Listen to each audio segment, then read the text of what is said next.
My work started, in fact, in Peru, and I started to receive some invitations to go abroad. And I want to be very transparent with my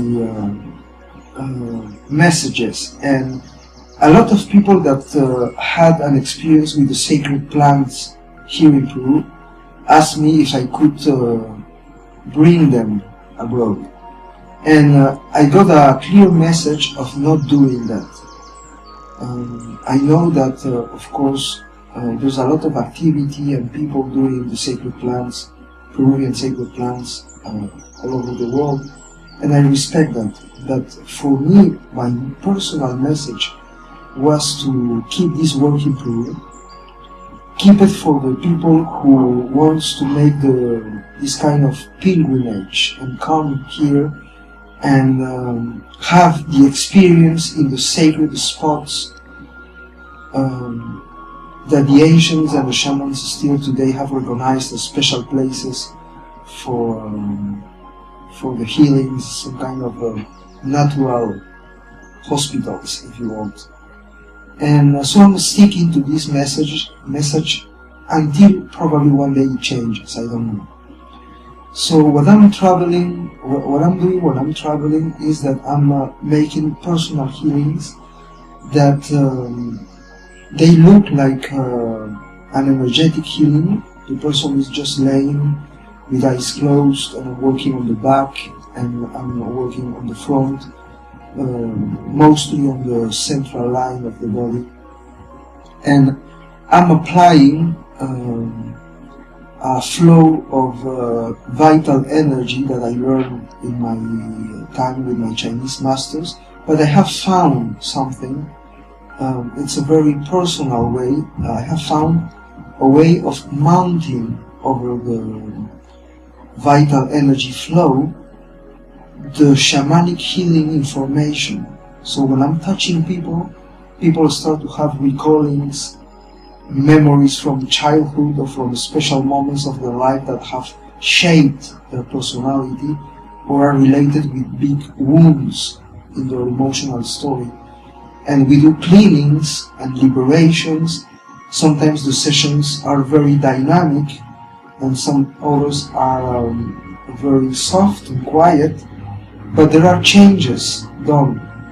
And always when I'm coming back, people tell me a lot of important acknowledgements and changes or strengths in their will, in their decision, and new clarifications that have come about themselves and about life.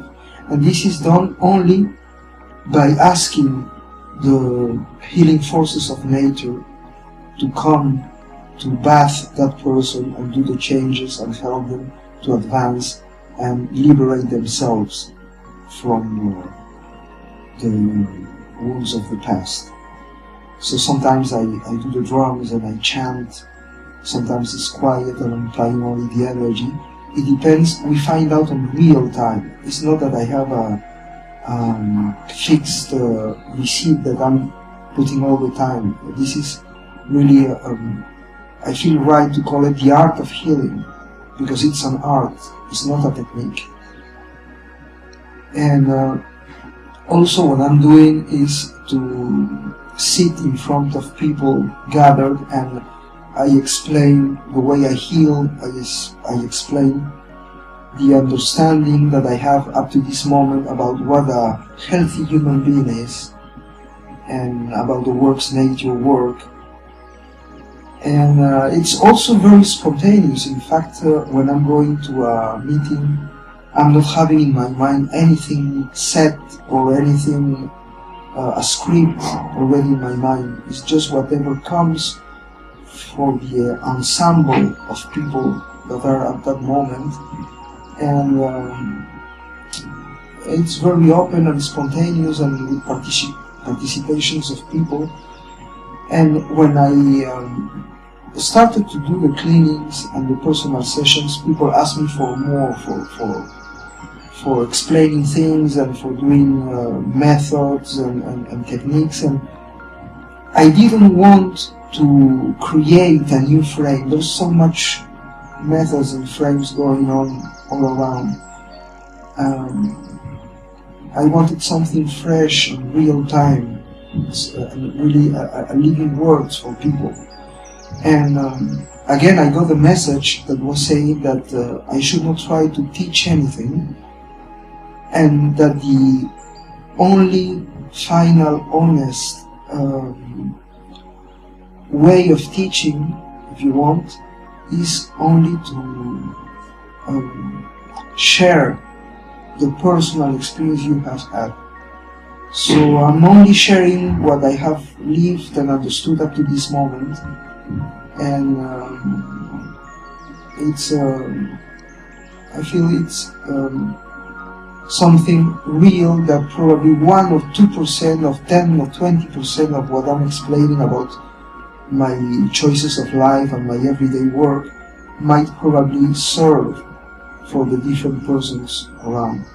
And if we manage to help in some way by this exchange, it's already worth it. The way I learned too is it was kind of exchange of gifts, if you want, with a lot of joy and pleasure of being there and doing something in the sense of the force of life. So basically what I'm doing in my trips, I'm doing personal sessions, I'm explaining. Sometimes I'm doing like little workshops when I'm teaching my first life experience in this world, that was with my Chinese masters, that we were doing energy work.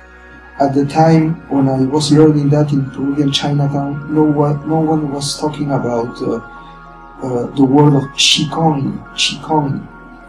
The only word we heard sometimes was Neikun, which means internal abilities, and has to do with the energetic but also with the spiritual. And what I'm doing is to share the exercises that I used for learning how to gather and move the energy. And that's what all started from there.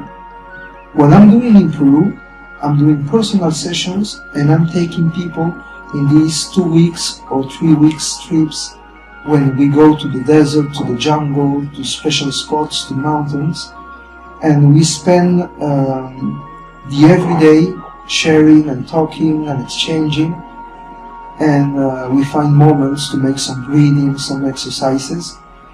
And then for the people that want, I do the sacred plant ceremonies 2, 3 or 4 times, and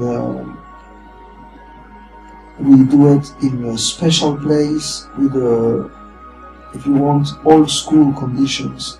We do it sometimes under the stars, in the middle of the desert or in the jungle, and we have the personal work that you got from the sacred plants, but also you have the connection with the natural forces, which is a very important part of human health, in my view.